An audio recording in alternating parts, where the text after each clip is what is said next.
அனைவருக்கும் வணக்கம். நான் வழக்கறிஞர் பம்மல் செந்தில்குமார், சென்னையிலிருந்து உங்களோட. நேற்றுக்கு நான் அந்த விஷயங்கள் பேசும்போது அதுக்கப்புறம் போன யூடியூப்பில் சொல்ல முடியாமல் போயிடுது. அதனால் இன்றைக்கு பல வேலைகள் இருந்தது. அதனால் இந்த நேரத்தில் உங்களுக்கு சொல்ல விரும்புகிறேன். இந்த விடுதலை சிறுத்தைகளினுடைய தமிழ் மண்டல மாநாடு ஏதோ ஒன்று, அதில் திருமாவளவன் அவர்களுக்கு மூர்ச்சை ஆகி அவரால் பாதியில் பேச முடியாமல் அந்த மக்களுடைய வெள்ளம் அது மாதிரி கட்சியினர் வந்ததுனால அவரால் பேச முடியாமல் வெளியில் வந்துட்டார்.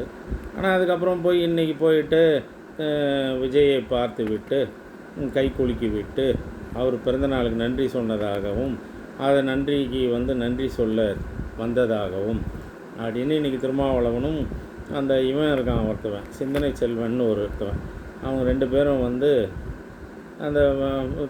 திண்டிவனத்தில் திமுக ஓட்டில் ஜெயிச்சானே வன்னியரசுன்னு ஒரு மங்கேனி பையன், அவன் எங்கெங்கே நின்று கிடப்பான், எங்கெங்கே கால் உடஞ்சி கட்டு போட்டுருந்தான், எங்கெங்கே கை உடஞ்சி கட்டு போட்டுருந்தான், எங்கெங்கே ட்ரீட்மெண்ட் எடுத்துருந்தான்னு எங்களுக்கு தான் தெரியும்.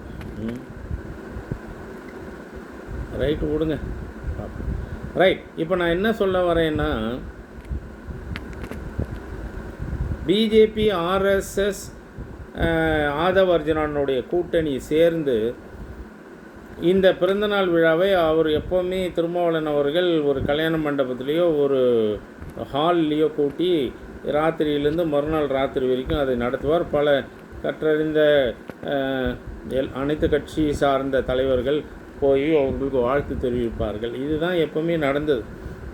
பட் இந்த முறை பிஜேபியும் ஆர்எஸ்எஸும் ஆதவ் அர்ஜுனனுடைய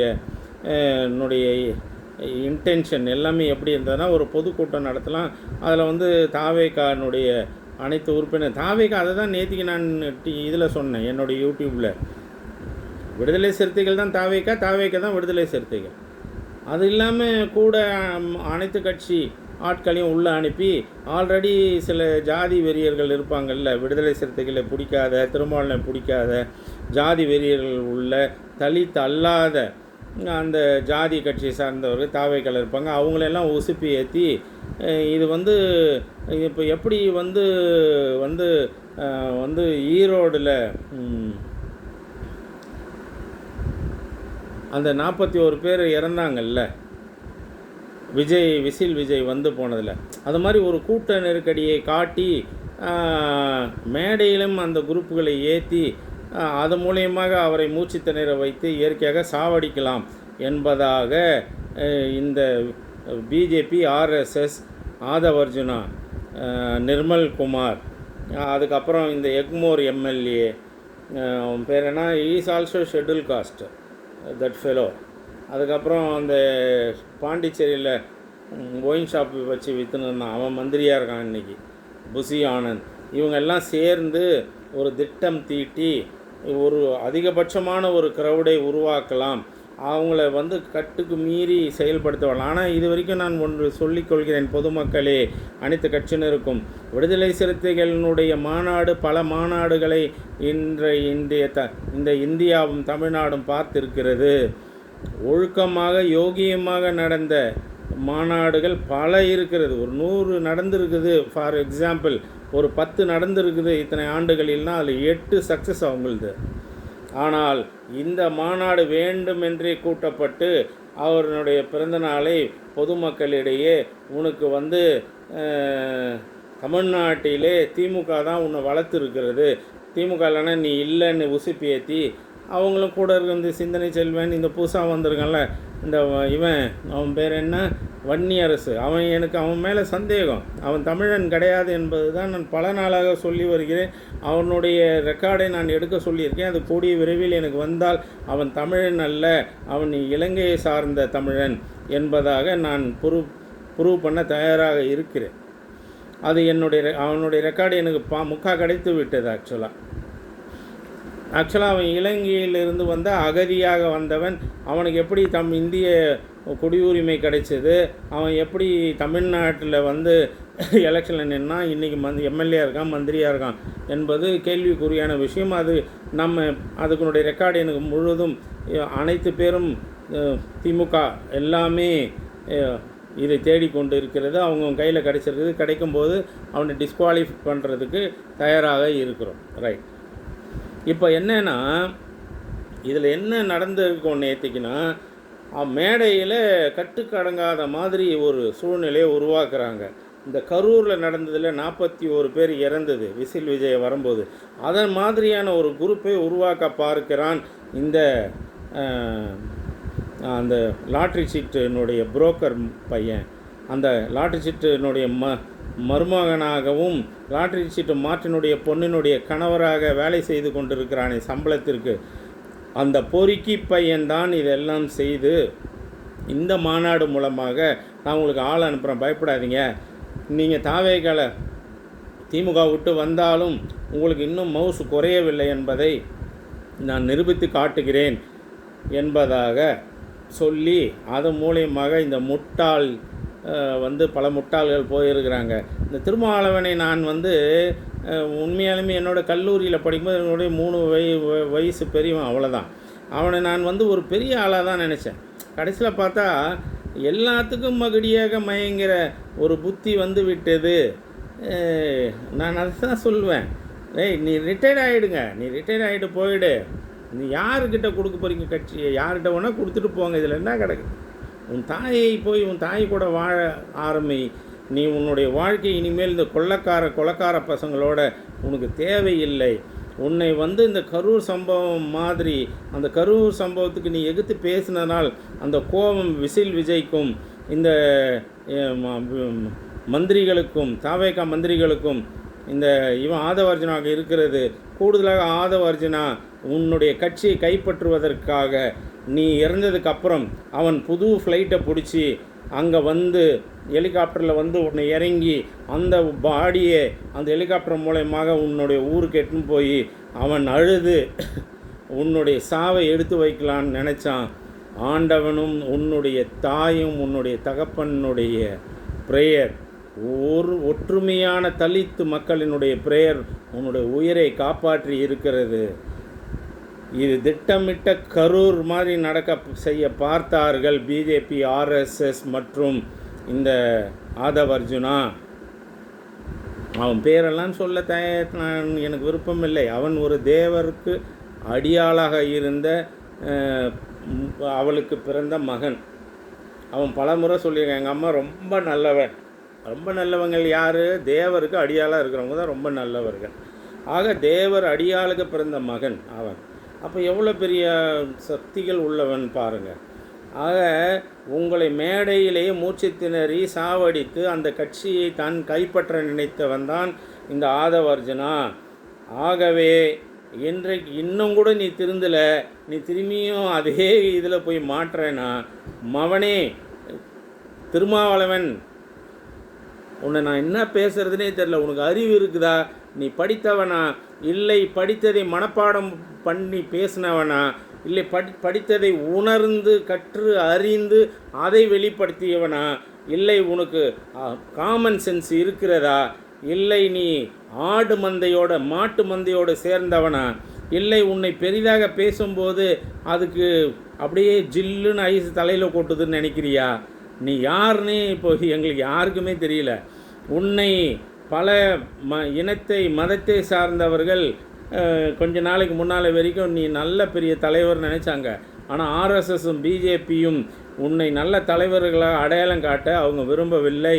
உன்னுடைய தலைவர்லாம் கிடையாது, அவர் பெரிய மனிதர். அவர் அரசியலமைப்பு சட்டத்தை இயற்றினவர். எங்களுக்கு எல்லாருக்கும் நமக்கு அனைத்து பேருக்கும் தலைவராக இந்த இந்தியாவினுடைய ஜாதி இன மத வேறுபாடு இன்றி இந்த அரசியலமைப்பு சட்டம் இன்றைக்கு திருடர்களுக்கும் பொறுக்கிகளுக்கும் நல்லவனுக்கும் கெட்டவனுக்கும் எல்லா அனைத்து ஜாதியை சார்ந்தவர்களுக்கும் மதத்தை சார்ந்தவர்களுக்கும் பேச்சுரிமை, எழுத்துரிமை, வாழும் உரிமை, சொத்துக்கள் வாங்கும் உரிமை இதெல்லாம் ஏற்றி கொடுத்துட்டு போனார்ல பாபா சாஹிப் டாக்டர் அம்பேத்கர். அவரே உன்னுடைய கட்சியினுடைய தலைவராக நீ ஏற்றுக்கின. ஆனால் அவர் அப்படி இல்லை. ஒரு அரசியலமைப்பு சட்டத்தினுடைய தலைவர், அனைத்து ஜாதிக்கும் வேண்டிய ஒரு பொதுவான ஒரு அரசியலமைப்பு சட்டத்தை எழுதிய ஒரு பண்பாளர். ஆனால் இன்றைக்கி வந்து அவரெல்லாம் உயிரோடு இருந்திருந்தால் உன்னை செருப்பு கட்டி அடிச்சிருப்பார். ஆக பணத்திற்கும் என்ன சொல்கிறது பதவிக்கும் மயங்கிவிட்ட ஒரு திருமாவளவன் இந்த நாட்டில் இனிமேல் அரசியல் செய்ய லாய்க்கல்ல. நீங்கள் தயவுசெய்து ஒதுங்கி நீங்கள் அமைதியான ஒரு பட்டிமன்றம், திருக்குறள் பேரவை, கம்பன் விழா, அது மாதிரி கவியரங்கம், அது மாதிரி இல்லை காலேஜுங்களுக்கு போய் வருகால ஸ்டூடெண்ட்டுங்களுக்கு அறிவுரை சொல்பவர்களை தயவுசெய்து உங்களை நீங்கள் மாற்றிக்கொள்ளுங்கள்.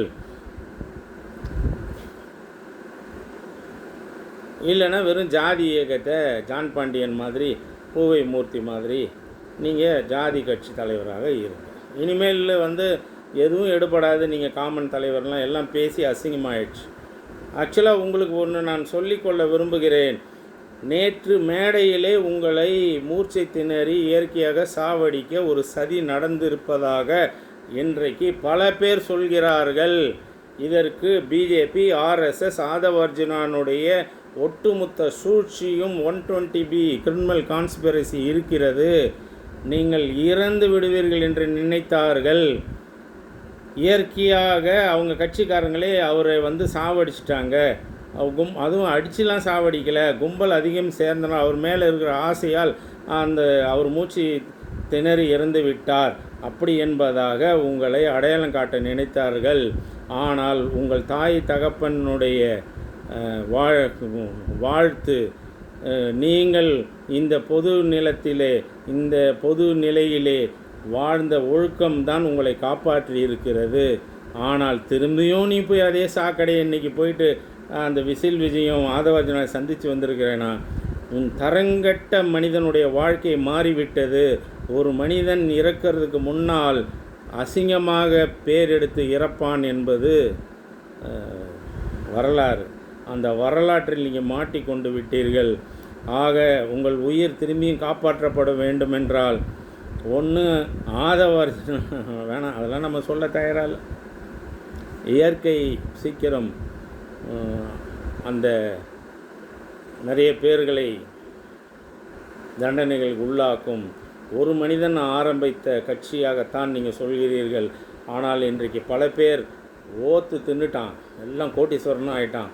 பல ஜாதி, பல இனத்தை சேர்ந்தவர்கள்லாம் பணத்தை கமிஷன் அடித்து சாப்பிட்டு விட்டார்கள் என்பதாகத்தான் பொதுமக்கள் பேசுகிறார்கள். அத்தனை பொறுக்கி பயன்களும், அத்தனை பொறுக்கி நிர்வாகிகள் உங்களிடம் உள்ளவனும் பொறுக்கி தின்னு கொழுத்து போயிட்டான்றதை இந்த பொதுமக்கள் பார்த்து கொண்டு இருக்கிறார்கள்.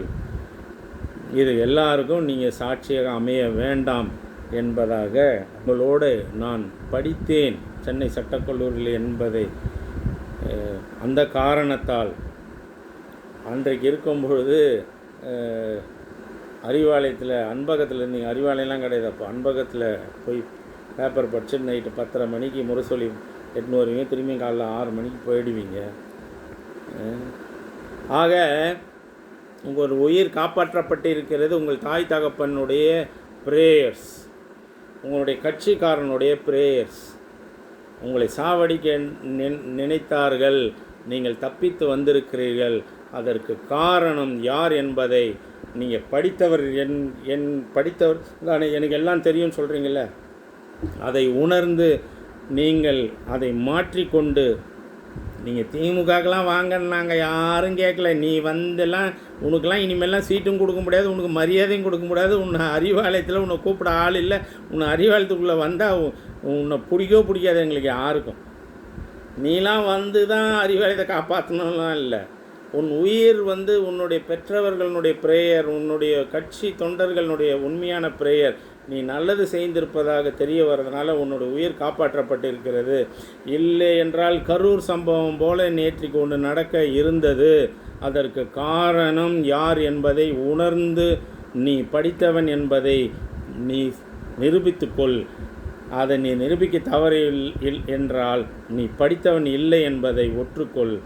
நீ சீக்கிரம் கூடிய விரைவில் உன்னை தன்னிலை உணர வேண்டும் என்பதை இந்த நேரத்தில் கூறிக்கொண்டு விடைபெறுகிறேன். நன்றி, வணக்கம்.